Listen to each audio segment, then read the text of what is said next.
There's a tried and true piece of advice in the writing community that goes, kill your darlings, or sometimes you hear it as murder your darlings. It's been misattributed to all sorts of authors like Faulkner, Hemingway, Chekhov, but the person who really said it was a guy fancily named Arthur Quiller Couch. And what he actually said was, whenever you feel an impulse to perpetrate a piece of exceptionally fine writing, obey it, wholeheartedly, and delete it before sending your manuscript to press. Murder your darlings. Don't worry, we're going to bring this back around to running tabletop games in just a minute, but if you'll indulge me a little further. This advice has been misused and misunderstood for over 100 years now. Commonly, people think it means if you like something too much, you can't use it, or you shouldn't be flowery in your language, or you need to be terse and only factual in your prose. These are all, to various degrees, bad takes. What it really means is kill your darlings ...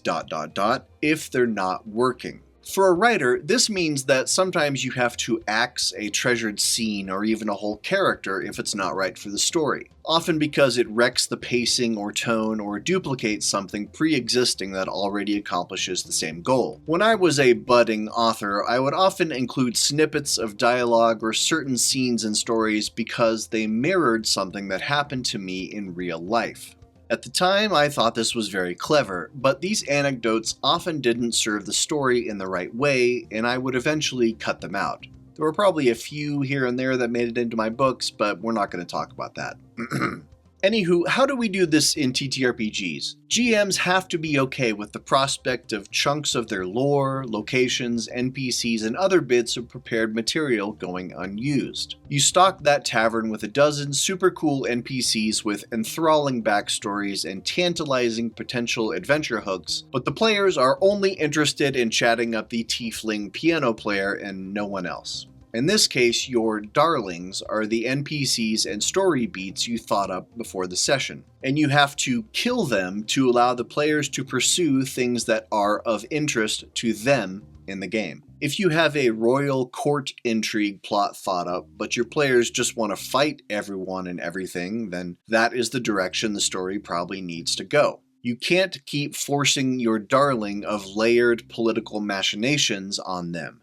This is railroading by ignoring the PC's goals, and your darling plot ideas are lessening the fun of the other players at the table. Mike Shea from the Sly Flourish channel advises in his Lazy Dungeon Master book to write a list of 10 secrets and clues that the party can discover. And he also advises that before each session, throw away the previous list and write a new one. When I first heard this advice, it seemed like wasted work to me.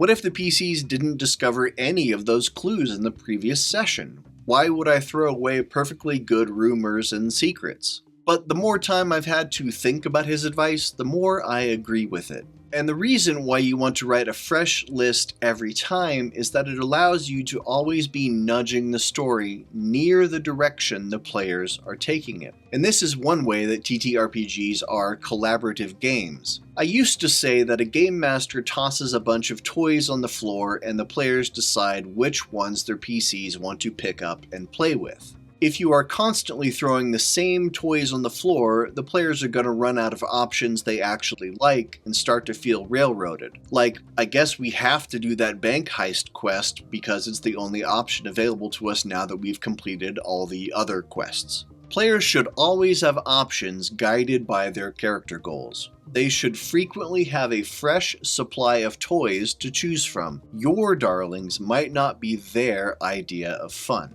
Real quick, since I have you, could I get a like and subscribe below? It only takes a second and it helps us both out. Thanks, you're the best. When you kill your darlings, sometimes you have to shelve an encounter or even a whole level of a dungeon because everything before it took too long. This happens often in a one-shot when the middle section drags and you know you're going to need to wrap things up by 11 p.m. because Cooper and Mackenzie only have their babysitter until 11:30. So you cut out that super cool obelisk side encounter you planned so you can get to the BBEG fight with enough time left. Don't worry, you can recycle that obelisk in a different session. You might have to change it to a rock formation or a wizard's tower so your players don't recognize it, but you can usually make your darlings live on in a different form if you want. As a game master, you have to get comfortable with the idea of only a small percentage of your prep work being used. Here's an example. In a home game I run, the party visited a big city. This city has half a dozen unique and cool bridges across a central river.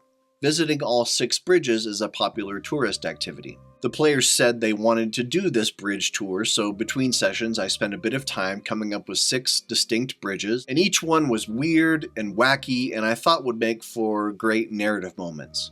But in the next session, the party visited 2 of them, then decided to go off and do something else. Sure, for a moment I was bummed because I wouldn't get to use my super cool prep I'd spent time on. But this is just par for the course. Visiting these bridges didn't appeal to them in the way I had anticipated, so this was a darling I had to kill.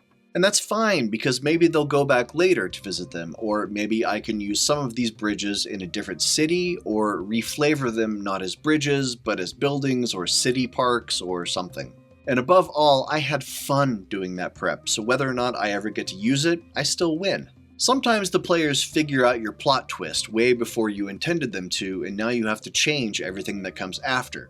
That can be a particularly painful one, especially if you've had some grand campaign design in your head that hinged on an NPC betraying the party at a later date, or some other big reveal that you'd hoped would blow your players' minds. But when they do bust your plan, they're going to feel smart and cool for doing so, and isn't that one of the main highlights of the game? My advice here is never make your campaign be dependent on the party doing a specific thing or the party not doing a specific thing. This is one reason why it's not good to have too many future beats planned out in advance. You leave yourself little room for player agency if you think you know exactly where the campaign is headed. You only need to be a session or maybe 2 ahead of your players, and that way you can stay nimble and adapt to their choices as they shape the narrative. Sometimes killing a darling means delivering a story beat in an entirely different way than you anticipated. Let's say the party is hunting for a buried tomb.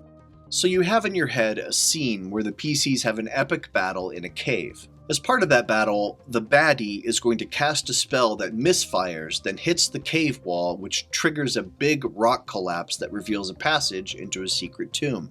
Sounds like a dope moment, right? But then, when the fight happens, your players do something completely unexpected. Let's say the party has a monk who gets a nat 20 on initiative, then runs in and attempts a stunning strike. Your baddie doesn't have legendary resistances, and she rolls a nat 1 on the con save and is now stunned. Ah, crap. Next up in initiative, the druid casts polymorph on the baddie, turning her into a mouse, which the party stuffs into a backpack. Then they take the baddie back to town to face judgment for her crimes without bothering to do an investigation check in the cave. Oh crap, now your big reveal is busted and you've got to completely change your plan. Your darling has been brutally murdered by the players. So here's what you do. You have an NPC tell the party that there is a hidden stone in the cave they can press to open the passage to the secret tomb. And just like the bridges from my previous example, you can definitely recycle that cave collapse idea for a later session in a different cave and make it so the rock collapse reveals a secret treasure room or something else. Anything you don't use now gets to stay in your back pocket for later. So there we have a few ways you can deal with the heartbreaking reality of dead darlings and how you can turn what seems like a busted plan into an interesting pivot. Until next time, I'm GM Jim. Now go out there and work with your players to make the best possible story happen at the table.